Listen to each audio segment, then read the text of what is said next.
খুবই একটা ঝামেলার জায়গায় আছে, কারণ অন্যান্য সব আর্ট ফর্মের মতন মানে অনেক কিছু এখন এন্ডেঞ্জার্ড। শুধু সিনেমা কেন, লিটারেচার বা সেই অর্থে মিউজিক বা সেই অর্থে পেন্টিংয়েরই বা কি ভবিষ্যৎ।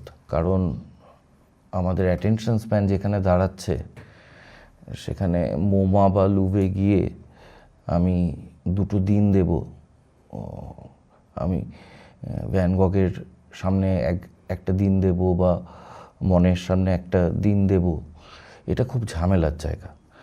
এবং ক্রমশ তো দেখা যাচ্ছে 1 মিনিটের এখন ভার্টিক্যাল এন্টারটেনমেন্ট ফর্ম আসছে, কিন্তু কোথাও একটা গিয়ে আমার বিশ্বাস কোনো একটা ফর্মে কমিউনিটি ওয়াচিংটা থাকবে।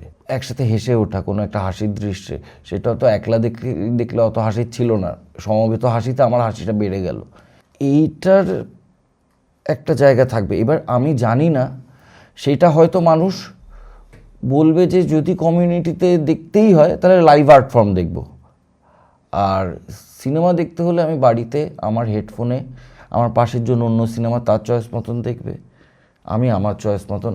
যেমন ইউরোপে বিভিন্ন ডিস্ক হয়ে গেছে, তুমি তোমার চ্যানেলটা বেছে নিয়ে কানে হেডফোন দিয়ে নিজের তালে নাচবে, তোমার পার্টনার সবাইকে মানে একই গানে একই তালে নাচতে হবে সেরকম নয়। হয়তো সিনেমা ভিউইংটা এরকম হতে পারে, কিন্তু আমি বলছি লাইভ পারফরমেন্স বা লাইভ আর্ট হয়তো থাকবে সেক্ষেত্রে। তো লাইভ আর্টের ক্ষেত্রে তার মানে তুমি বলছো যে সিনেমার থেকে ভবিষ্যৎ ভালো নাটকের? হ্যাঁ, মানে আমি বলছি যে আমি ধরো ক্রিকেট দিয়ে যদি মাচা এগুলো, আমি যাত্রাটা বলতে পারবো না, তার কারণ যাত্রা তার পিওরেস্ট ফর্মে রেখে দেওয়া যায়নি। যাত্রা বলতে আমরা যে যাত্রা দেখি, আমি তো যাত্রা করেছি, তার অনেকটাই যাত্রা শুধু তো অভিনয়ের আঙ্গিকে হয় না, তার কন্টেন্টের আঙ্গিকেও যাত্রা হয়। যাত্রা অনেক সময় আজকের যুগে যেটা দাঁড়িয়েছে সেটা 80s বা 90s অঞ্জন চৌধুরীর সিনেমার বা স্বপনদাস সিনেমার স্টেজ ফর্ম, যেটা যাত্রা নয়। গল্পের ধরন বলো, ভিলেনের ধরন বলো, হিরোর ধরন বলো, সব 80s 90s বাংলা ছবিটাই কিন্তু স্টেজে হচ্ছে।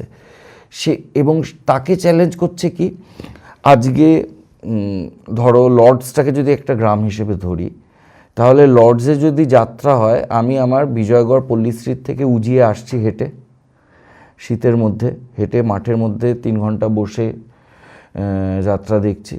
কেন করব বলো তো, যখন আমার টিভিতে প্রত্যেক আধ ঘন্টায় স্টার জলসা একই জিনিস আমাকে দেখিয়ে দিচ্ছে।